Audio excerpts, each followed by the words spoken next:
You filled me up, you've lit me up, and I'm not going to let you down, God. Put me up. I want the opportunity, God. I've seen people do some things in this trip that you guys have been holding out. You know this everywhere we go. I'm already observing, right? You guys know that already, right? Most of you who are with me on mission trips know that. And if this is your first time on a mission trip, I'm very observant. I look around, I see what you're doing. I get excited, man, to see you guys do certain things. You guys have been holding out, man. Holding out. I've heard you guys pray. I've heard you guys talk. I've heard you guys share. As long as Andrea's around, Phil's golden, man.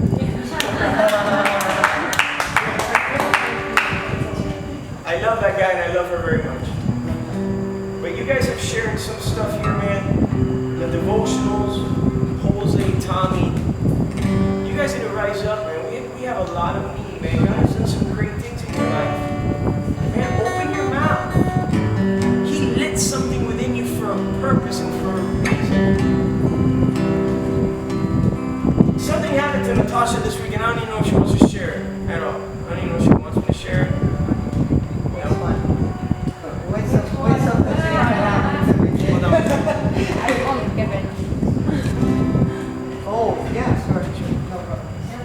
So we're on a mission, on a medical mission. You want to know when I saw God in this trip? I'm going to tell you right now. I was on a medical mission. I've never seen this before. We were in a medical mission and we started attending patients, and the first patient, right? The fifth patient out of 100 and something patients. Natasha comes up to me and says, Pastor, I just stabbed myself with a 30 needle. I looked at her and I just stayed quiet. I didn't even tell you anything, did I? I had nothing to say. I said awesome. I turned around and I prayed for her so much. But, dude, it didn't faze her.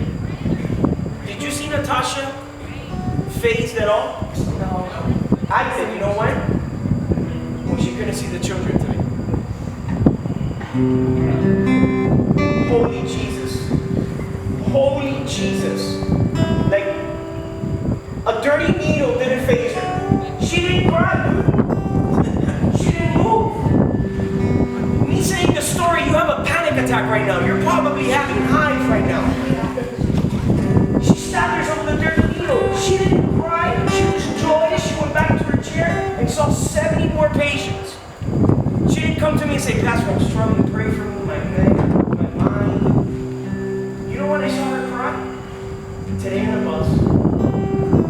When she couldn't spend 30 more minutes with her child. That's serious. That's what made her cry. You know, things like that, you can't fake that, you know what I mean? And every single one of you, I look across the room, and I can just say so many things about every single one of you. But the honest truth is that God has lit something within you. I hope you go back to North, the people who came with us, and you start a revival over there. I really do.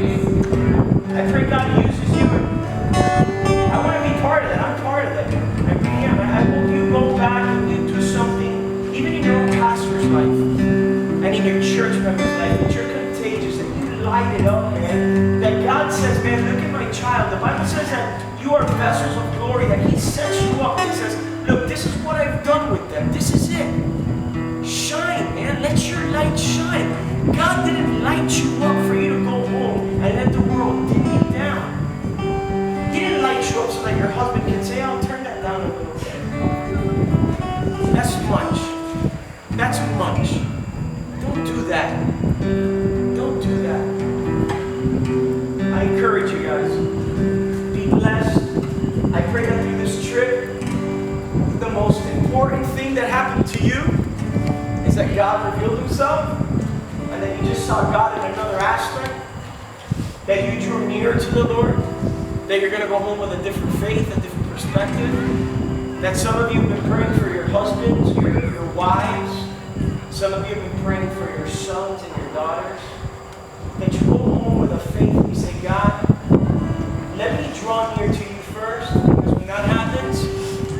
things change. Even if he does nothing, things change.